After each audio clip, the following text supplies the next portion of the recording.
नमस्कार, मैं हूं श्री नारायण तिवारी और आप देख रहे हैं नेशनल न्यूज। आज फिर मुद्दा राष्ट्रवादी कांग्रेस पार्टी के राष्ट्रीय अध्यक्ष शरद पवार को लेकर है। शरद पवार को उनके नए नए सहयोगी बने शिवसेना के राष्ट्रीय प्रवक्ता संजय राउत कहते हैं कि वो राष्ट्रीय नेता हैं, देश के नेता हैं। राष्ट्रीय नेता हैं कि अंतर्राष्ट्रीय नेता हैं कि ब्रह्मांड के नेता हैं, यह चर्चा का विषय हो सकता है। उनकी निगाह में राष्ट्रीय नेता है तो मान लेना चाहिए कि वो राष्ट्रीय नेता है। 5 सांसद हैं शरद पवार जी की पार्टी राष्ट्रवादी कांग्रेस पार्टी के।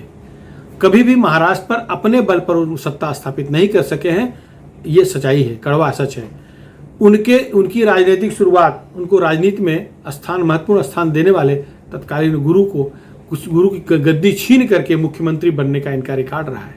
एक चैनल पर इंटरव्यू के दौरान उन्होंने खुद स्वीकार किया था, अभी भी हाल की बात है, कि उन्हें प्रधानमंत्री का ऑफर था जब इंद्र कुमार गुजराल, देवगौड़ा और इस तरह की सरकार चल रही थी, 6 महीने वाली चंद्रशेखर की सरकारें चल रही थी। उस दौरान इन्हें ऑफर था कि आप प्रधानमंत्री बन जाइए। इन्होंने कहा कि मैंने मना कर दिया क्योंकि एक कलंक जो लगा है वो अभी तक खत्म ही नहीं हुआ। अर्थात खुद मान रहे हैं कि जो अपने शुरुआती दौर में पुलोत सरकार बनाए, सरकार को गिरा करके उस समय के मुख्यमंत्री को पता ही नहीं लगा, सरकार गिरा दी और ये मुख्यमंत्री बन गए। ये इनका राजनीतिक करियर की शुरुआत है और ये जो कलंक लगा हुआ है वो कितना भी कर ले कह ले, ये धोने से छूट नहीं रहा है, वही पड़ा हुआ है। आज राष्ट्रीय नेता है जरूर, 4 सांसद महाराष्ट्र से, 1 सांसद पड़ोसी राज्य से, 5 सांसद इनकी पार्टी में है, लेकिन प्रधानमंत्री बनने के ख्वाब देखते रहते हैं। अलग अब जो मुद्दा है वो है कि शिवसेना के एक प्रवक्ता जी कहते हैं कि राष्ट्रीय नेता हैं। ये सच है कि महाराष्ट्र सरकार के जनक हैं। महाराष्ट्र की मौजूदा जो सरकार है, शिवसेना के अध्यक्ष, शिवसेना सुप्रीमो उद्धव ठाकरे के नेतृत्व में जो आज सरकार चल रही है, जिसमें कांग्रेस और राष्ट्रवादी कांग्रेस पार्टी दोनों सरकार को समर्थन दे करके सरकार बनाए हैं, निश्चित है इस सरकार के जनक हैं। इस सरकार के ये सर्वे सर्वा कह लीजिए। आज इनकी कुदृष्टि सरकार पे हो जाए तो 2 घंटे बाद सरकार गिर जाएगी। 2 घंटे क्या, चाहे तो क्षण भर में गिर जाएगी, ये सच है। और इनके दिमाग में क्या चल रहा है इसका आंकलन आज तक किसी ने कभी लगा ही नहीं सका। कहा जाता है कि इन पर आकलन करना संभव नहीं है, अनप्रिडिक्टेबल लीडर हैं ये सच है। और राजनीति में खैर एक चतुर चाणक्य तो है ही हैं। अब राष्ट्रीय नेता हैं, इस बात को जैसा कि शिवसेना के चाणक्य कह रहे हैं, तुरंत खंडन आ गया।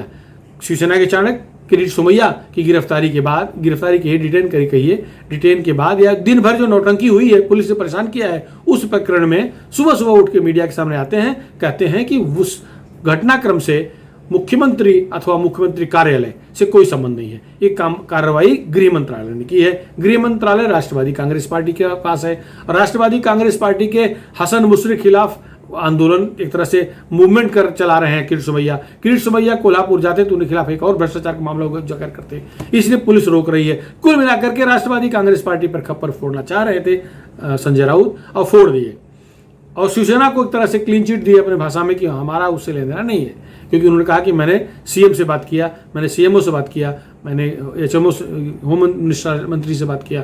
तो इस तरह से जो उनको निचोड़ मालूम पड़ा उससे क्लियर हो गया है कि गृह मंत्रालय काम था। ठीक है, वो पुराना मुद्दा हो गया। नया मुद्दा यह है कि इन्हीं की पार्टी के बड़े नेता केंद्रीय मंत्री रह चुके अनंत गीते कोकन में कहते हैं, कोकन शिवसेना की एक महत्वपूर्ण शिवसेना का इलाका है, गढ़ है शिवसेना का। अनंत गीते शिवसेना के बड़े दिग्गज नेताओं में से एक हैं। वो वहां कहते हैं, अपने पार्टी कार्यकर्ताओं को संबोधित करते हुए कहते हैं कि शरद पवार हमारे नेता नहीं है। शरद पवार हमारे नेता, शिवसेना नेता नहीं है। शरद पवार को जो जानता राजा, मतलब शिवाजी महाराज को जानता राजा कहा जाता था, आज शरद पवार को उस स्तर का बताने वाले भी कुछ चाणक्य कह लीजिए, कुछ चारण कह लीजिए, उस स्तर बताने वाले लोग हैं। खैर राष्ट्रवादी के लोग उनको उसी लेवल मानते हैं, इसमें दो राय नहीं है। अपने नेता को तो भगवान मानो, क्या फर्क पड़ता है, आपके मानने की बात है, कुछ मान लो तो। लेकिन इस बारे में अनंत गीते ने स्पष्ट शब्दों में कहा कि जानता राजा वगैरह जिनके लिए होंगे, हमारे लिए, शिवसेना के लिए वो कुछ नहीं है, हमारे नेता भी नहीं है। उन्होंने एक बात और बहुत गंभीर आरोप लगाया कि ये सच है कि शरद पवार कांग्रेस के पीठ में छुरा घोंपकर राष्ट्रवादी कांग्रेस पार्टी बनाए हैं। फिर बोला, याद है आपको, जब चंद्रकांत दादा पाटिल ने, भारतीय जनता पार्टी के प्रदेश अध्यक्ष ने कहा था कि छुरा घोंपने वाला कौन, लोग पूछते हैं तो पहले नाम आता था किसका, ऐसा कर रुक गए, मतलब वो शरद पवार की तरफ इशारा किए थे।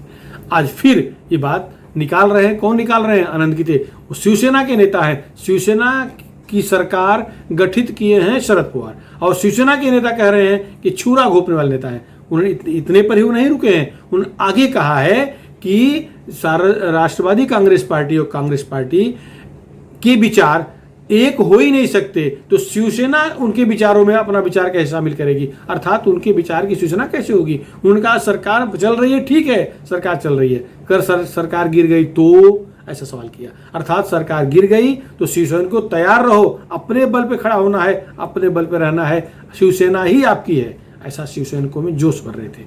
लेकिन इसके बाद तो विवाद होना ही था। विवाद उनका कि कुछ लोग गुरु मानते हैं, जो मानते माने, हम नहीं मानते, हमारे गुरु शरद पवार नहीं है। तो ये सरकार के अगुआ कह लीजिए, उसे मुख्यमंत्री अगुआ होता है, लेकिन जो संरक्षक है उसके ऊपर इस तरह का आरोप जिनकी सरकार बनवाए हैं अर्थात शिवसेना के नेता ही लगा रहे हैं, तो अब इस पे विवाद बढ़ेगा, विवाद बढ़ना ही बढ़ना। वैसे संजय राउत दिल्ली गए हैं मेल मिलाप करने। महाराष्ट्र में जो विवाद शुरू हुआ है, अगर उसको लेकर के दिल्ली में कुछ माहौल बिगड़ रहा होगा तो माहौल को संभालने गए हैं। वो शिवसेना के चाणक्य कहलाते हैं। वहाँ जब मीडिया उन्हें घेरा, मीडिया का एक झुंड पहुंचा, तो कहते हैं कि वो उनके निजी विचार हैं। मैं मानता हूँ शरद पवार देश के नेता हैं, ठीक है, आज भी वो अडिग हैं, वो देश के नेता मान ही रहे हैं, ये सच है, ये उनकी राय हो सकती है शिवसेना में। लेकिन शिवसेना में राष्ट्रवादी कांग्रेस पार्टी को लेकर के एकदम से इस तरह की राय है ऐसा नहीं है। राष्ट्रवादी कांग्रेस पार्टी को लेकर शिवसैनिक विचलित हैं।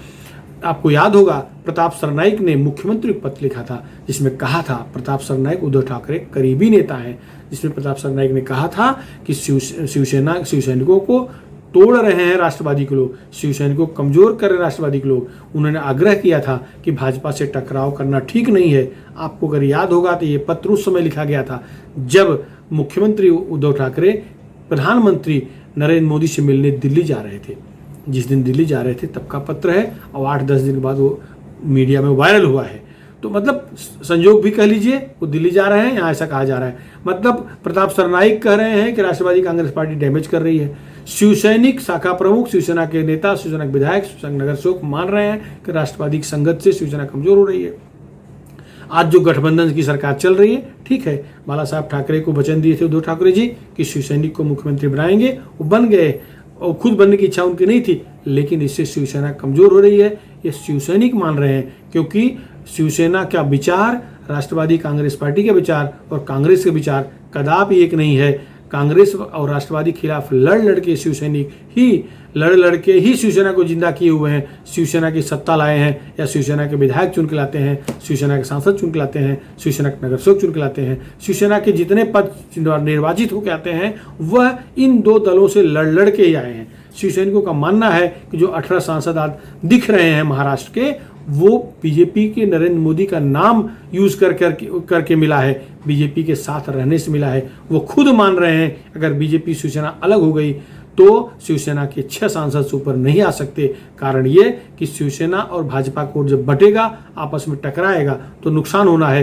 राष्ट्रवादी और कांग्रेस के वोट उनके पास उनकी झोली में आएंगे, ऐसा शिवसैनिक नहीं मान रहे हैं। क्योंकि जितना भी सबका विकास विश्वास जुड़ाने का काम नरेंद्र मोदी कर लें या उद्धव ठाकरे जी यहाँ कर लें, कभी भी एक वर्ग है इनको वोट देगा ही नहीं। मैं किसकी चर्चा कर रहा हूँ आप समझ रहे हैं, वो कभी नहीं मिलेगा। आज जैसे कि किरीट सोमैया कह रहे हैं उद्धव ठाकरे जी अब हरा कलर धारण कर लिए हैं, भगवा उनका नहीं रहा, तो कितना भी हरा कलर धारण कर लें, लेकिन उनके अंदर जो बाला साहब ठाकरे की आत्मा, बाला साहब ठाकरे का आशीर्वाद, बाला साहब ठाकरे का डीएनए है, वो भगवा छोड़ करके और कुछ धारण कितना भी करे तो भी अंदर नहीं घुसेगा, वो बाहर बाहर हो सकता है। आज भी सच है कि वो बाहर दिख रहा है, अंदर तो उनके राम भक्ति है, अंदर तो शिवसैनिक हैं, वो बाला साहब के सुपुत्र हैं, तो निश्चित है कि अंदर और भी कुछ है, और भी जोश है। तो ये सच है। आज जानता राजा का जो विवाद शुरू हुआ है, वो विवाद ऐसे ही नहीं दबने वाला है। अब इसका कुछ तो और परिणाम होगा, संभव है इसका परिणाम सरकार तक, इसकी आंच सरकार तक न पहुंच जाए। गीते कोई सामान्य आदमी नहीं है, उनका खंडन अभी तक किसी ने नहीं किया है, संजय राउत ने भी नहीं किया है, शिवसेना कोई नेता नहीं कर रहा है। वो यह अलग बात है कि सरकार के अंदर तीनों जो दल हैं उनके अंदर भारी मतभेद हैं। इसके बावजूद ये सच है कि मजबूरी में भाजपा का भय सामने खड़ा है, केंद्रीय एजेंसियों का भय खड़ा है, गिरफ्तारी का भय खड़ा है, इसलिए तीनों सत्ता में बने हुए हैं। मन मिलाव नहीं है, मन में एकता नहीं है, मनभेद है, मतभेद है, फिर भी भय है भाजपा का, इसलिए सरकार में एक साथ पड़े हुए हैं। अगर इन्हें भाजपा का भय न होता तो कभी भी सरकार न बनती।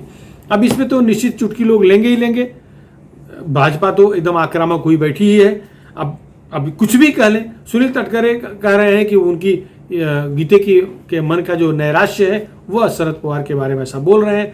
शरद पवार को उन्होंने सूर्य बना दिया, कहें कि सूर्य पर थूकना मतलब अपना थूक आपके ऊपर आएगा। ठीक है, ये उनकी पार्टी के सांसद हैं तो शरद पवार उनके लिए सूर्य हो सकते हैं, उनके लिए ब्रह्मा विष्णु महेश भी हो सकते हैं। ये इनकी अपनी सोच हो सकती है, पार्टी के लिए तो है ही सर्वे सर्वा। अब देवेंद्र फडणवीस कह रहे हैं कि ये अनैतिक संबंध है। सच है, अनैतिक संबंध है, क्योंकि ये तो वैचारिक संबंध है ही नहीं है, एक वैचारिक एकरूपता ही नहीं है। तो अब और ये सुधीर मुनगंटीवार भी मजा ले रहे हैं। उनका कहना है कि इससे तो ये एक पॉलिटिकल सुसाइड है शिवसेना का, वैचारिक सुसाइड है एक तरह से। और सच भी है, शिवसेना का विचार उनका विचार कहाँ जमीन आसमान का फर्क है। लेकिन जो आज स्थिति बन रही है इसमें निश्चित है कि सरकार के सामने संकट खड़ा हो सकता है। अनंत गीतों को हल्के में नहीं लिया जाना चाहिए। वैसे इस बीच महाराष्ट्र की राजनीति में एक और नया मोड़ आ गया है।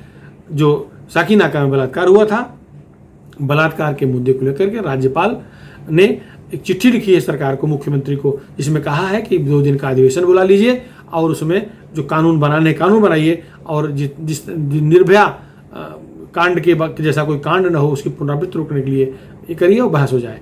इस पर प्रत्युत्तर दिया है उद्धव ठाकरे ने। उन्होंने कहा है कि भाजपा के राज्यों में जहां जहां जो कुछ हो रहा है आप सब देख रहे हैं, आप महामहिम हैं, ये आपका राज्य है, आप सरकार के मुखिया हैं, आपसे अनुरोध है कि चर्चा केवल महाराष्ट्र की क्यों हो, ये चर्चा पूरे देश की होनी चाहिए। तो आप प्रधानमंत्री जी से अनुरोध करें कि वो 4 दिन का लोकसभा का सत्र बुला लें, संसद का सत्र बुला लें और चर्चा पूरे देश में हो जाए, कानून पूरे देश में बन जाए। इस तरह से लेटर बम शुरू हो गया है, लेटर का आना जाना शुरू हो गया है। तो एक राज्यपाल का मतभेद, मनभेद, जो वैचारिक स्थिति है वो दिख रही है। सरकार का राज्यपाल के प्रति क्या विचार है वो दिख रहा है। सरकार के अंदर किस तरह से कलह है वो दिख रहा है। इसके अलावा आगे कारपोरेशन के चुनाव हैं, मुंबई सहित 11-12 महानगर पालिका के चुनाव हैं और सब चाहेंगे कि उनकी सत्ता आए। जिसमें राष्ट्रवादी कांग्रेस पार्टी के ग्रामीण भाग में अच्छी पकड़ है, वहाँ शिवसेना नहीं है। शिवसेना अगर शहरों में है तो शिवसेना कमजोर होती दिख रही है। शिवसेना का जो वोट बैंक है खिसकता दिख रहा है। मनसे आ गया है और भाजपा अलग हो गई है। तो कुल मिलाकर के स्थिति सरकार के हिसाब से देखा जाए तो बहुत ही मजबूत स्थिति में सरकार है, ऐसा कहना मुश्किल है।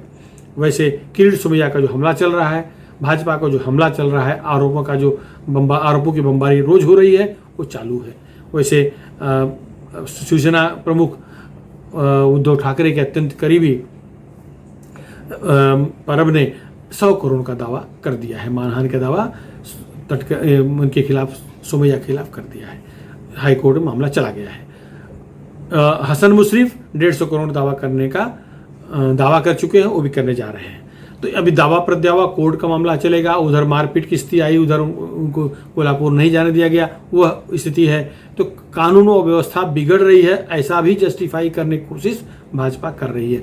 किरीट सोमैया घर में लॉक करना, उन्हें बाहर न निकलने देना, किसी बिना आदेश के कोल्हापुर न जाने देना, सुरक्षा न प्रदान करना, Z+ सिक्योरिटी प्राप्त केंद्र सरकार द्वारा, केंद्रीय एजेंसी द्वारा Z+ सिक्योरिटी प्राप्त सोमैया को सुरक्षा न प्रदान करना, ये सारे मुद्दे ऐसे हैं। लॉ एंड ऑर्डर के इसे लॉ एंड ऑर्डर जोड़ा जा सकता है। लॉ एंड ऑर्डर अगर गड़बड़ है तो उसका मतलब ये होता है कि राज्यपाल चाहें तो राष्ट्रपति शासन के लिए केंद्र को कह सकते हैं, गृह मंत्रालय को कह सकते हैं। खैर ये बात की बात है, राज्यपाल ऐसा चाहेंगे कि राज्यपाल तब चाहेंगे जब केंद्र सरकार उनसे चाहने के लिए कहेगी। अपने मन से कुछ नहीं चाहते, राज्यपाल का पद ऐसे ही होता है। खैर अभी राज्यपाल खुद विद्वान हैं और उनके संबंध इतने बुरे नहीं है, व्यक्तिगत तौर पर उद्धव ठाकरे से उनके संबंध इतने बुरे नहीं है। सरकार से भी नाराज हो सकते हैं, सरकार के कुछ काम ऐसे हुए हैं जिससे राज्यपाल नाराज हैं, लेकिन फिर भी क्या हो सकता है ये आज कह पाना मुश्किल है। आज इतना दावा जरूर कर रहे हैं राजनीतिक जानकार कि सरकार स्थिर है, ऐसा कहना ठीक नहीं है। सरकार में कभी भी कुछ भी हो सकता है। सरकार के सामने संकट है, अस्थिरता का संकट है। संजय राउत का दिल्ली जाना, राहुल गांधी से मिलने का प्रयास करना, ये सब दिखा रहा है कि संकट यहाँ दिख रहा है। कांग्रेसी बहुत खुश है, ऐसा भी नहीं है। राष्ट्रवादी के सारे लोग खुश है, ऐसा भी नहीं है। शिवसेना के अंदर प्रताप सरनाईक और एकनाथ शिंदे जो मंत्री हैं, इनके बीच में लेटर बम शुरू हो गया है, तो शिवसेना के अंदर भी आलवेल नहीं है। क्या होगा समय बताएगा, लेकिन निश्चित है कि ये all is not well Maharashtra government में। आपको कैसा लगा? अब क्या आपको लग रहा है कि सरकार अपना कार्यकाल पूरा करेगी? तिहाड़ी 3 दल वाली सरकार अपना कार्यकाल पूरा कर पाएगी? आपको जो भी लगे नेशनल न्यूज़ चैनल के कमेंट बॉक्स में जरूर लिखें। धन्यवाद।